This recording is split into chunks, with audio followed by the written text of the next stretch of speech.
Hi, Matthias from 10-Minute Physics here. Welcome to this video, which marks the beginning of a new series on rigid body simulation. In this tutorial, we're starting from square one. I will guide you through writing your own rigid body simulation from scratch using JavaScript that you can run right in your browser. This lesson sets the stage for the various aspects of rigid body simulation we will cover in future videos. Whether you're a curious beginner or seasoned developer, this journey will be both educational and fun. Stay tuned for upcoming videos in this series where we'll delve deeper into the various facets of rigid body simulation. For now, let's focus on mastering the basics. Here you see the JavaScript rigid body engine in action. This simulation of a crib mobile shows two basic features we will discuss today: the simulation of unconstrained rigid body motion and handling distance constraints. These constraints restrict the motion of pairs of bodies by maintaining the distance between two arbitrary points on the surface of the bodies. We use the constraints to link the bars and the spheres and for grabbing bodies with the mouse. I will put a direct link to this demo and a link to all the demos and slides of the channel in the description. Now, while our implementation is perfect for learning and experimentation, I want to give a quick shout out to two professional grade solutions. If you're working on a serious project, check out NVIDIA's simulation engines, which also support rigid bodies and are fully GPU accelerated. There is PhysX for C++ projects and Warp for Python users. These are powerful tools that can take your simulations to the next level.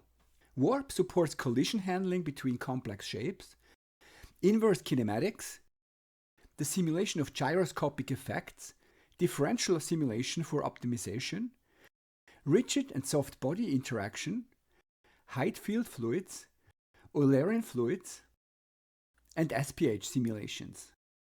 PhysX allows the simulation of complex structures. It is used in real-time applications and games, but also for robotic simulations and digital twins. So now, let's start with the first tutorial on rigid body simulation. If you search online for rigid body simulation techniques, you might encounter intimidating equations like these. Does this mean rigid body simulation is only for math wizards? Absolutely not. In the following slides, I'll introduce a much simpler and more intuitive method for simulating rigid bodies.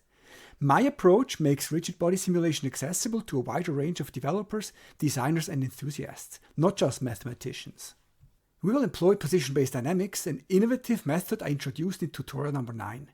This approach simplifies rigid body simulation, making it more accessible and intuitive. In addition, it is unconditionally stable, meaning it never blows up, even for infinite stiffnesses, which makes it well suited for interactive applications. In this tutorial, I will briefly recap the method. However, for a thorough understanding, I recommend watching tutorial number 9. For those less familiar with vector math, tutorial number 7 will equip you with the necessary background information. The traditional position-based dynamics method uses particles. Here you see the simulation loop in pseudocode. In every time step, we first perform an integration step. We run through all the particles. We add gravity times the time step size delta t to the velocity v. Next, we store the position x in a variable p. Then we add the velocity times the time step size to the position. This integration method is called semi-implicit Euler method. After integrating, we solve all the constraints. A good example is the distance constraint. It is used in cloth or soft body simulations. The distance constraint makes sure that the distance between pairs of particles equals the rest distance. After solving all the constraints, the velocities of the particles are updated. The new velocity is set to the position after the solve minus the position before the solve divided by delta t. In position-based dynamics, we solve a constraint by computing correction vectors delta x for all the particles participating in a constraint. These correction vectors are then immediately added to the particle positions after each constraint is solved. Position-based dynamics manipulates particle positions directly, contrasting with traditional methods that work with velocities or forces. This direct manipulation of positions gives the method its name and contributes to its intuitive nature and stability. Let us have a look at the special case of a distance constraint. Here we have two particles with position x1 and x2 and masses m1 and m2. We use the letter w for the inverse mass 1 over m. L0 is the rest or target length of the constraint and L its current length. Our goal is to move the particles such that the distance constraint is satisfied. In this case, we have to move them closer together. To get the physics right, we need to split the correction according to the inverse masses of the particles. Using inverse masses also provides a simple way to handle attachments to fixed objects by simply setting their inverse mass to 0. In this case, the fixed attachment point won't move at all. Here you see the formulas for the two correction vectors. They are quite simple. The vector x2 minus x1 divided by its length is a normalized vector pointing from particle 1 to particle 2. Multiplying it with the difference L minus L0 creates a correction vector which enforces the distance between the particles to be L0. This vector is then distributed between the particles proportional to their inverse masses. Transitioning from particle simulation to rigid body simulation is relatively straightforward. A key advantage is that the rigid body center of mass behaves exactly like a particle with position x, velocity v, and mass m. This similarity allows us to reuse the same code we developed for particles. In addition to position and linear velocity, a rigid body possesses three key properties: an orientation q, an angular velocity omega, and the moment of inertia I. Let's examine each of these quantities individually. We define a local frame for each body. The local frame has its origin at the center of mass of the body, and the axes are aligned with the principal axis of the body. The global pose of a rigid body is described by a position x and an orientation q. It defines how a point A in the local frame is transformed to a point A' in the global coordinate frame. These are the equations to go from the local to the global frame and vice versa. In these equations, q is a quaternion and the star is the operation that rotates a vector using the quaternion. Fortunately, you don't have to know the math of quaternions because virtually all simulation frameworks provide a quaternion class. We use 3.js as in many previous tutorials. Here's my implementation. In the constructor of the rigid body class, I define a member variable rot of the type quaternion and its inverse. The rigid body provides two methods, one to go from local to global coordinates and one to go from global back to local coordinates. As you can see, their implementations are quite simple and straightforward. In addition to the velocity of the center of mass, a rigid body has an angular velocity, omega, which is a 3D vector passing through the center of mass. Its length defines the speed of the rotation in angles per second. Its direction describes the axis of rotation. The velocity of a point on the body can now be computed as omega cross r. If the body is in motion, we have to add the velocity v of the center of mass as well. The third additional quantity is the moment of inertia. We have used Newton's second law, F equals ma, many times before. We use this equation to simulate the center of mass of the body. Solving for A shows that the mass describes the resistance of the body to force. For larger masses, it takes a stronger force to cause the same acceleration. There's a rotational version of Newton's second law as well. Tau equals I times alpha. Tau is a torque, which is an angular force r cross F, where r is the offset to the center of mass of the point where the force is applied. Applying a torque causes an angular acceleration alpha. Solving for the angular acceleration shows that the moment of inertia describes the resistance of a body to torque. For a larger moment of inertia, it takes a larger torque to cause the same angular acceleration.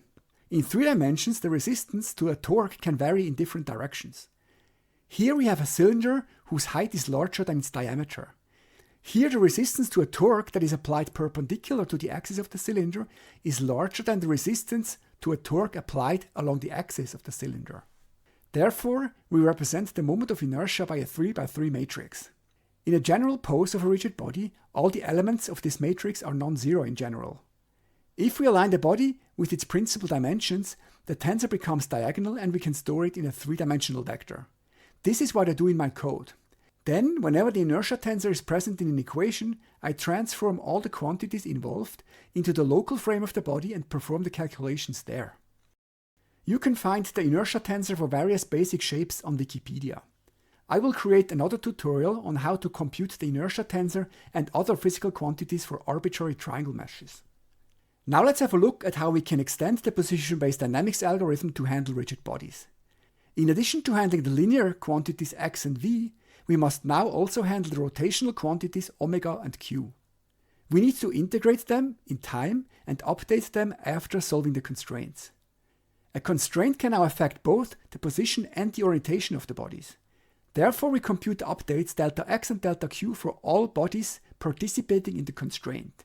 Then we apply them to the position x and the orientation q. Here you see the extended integration step. We integrate the position and velocity of the center of mass exactly as we integrated the position and velocity of particles.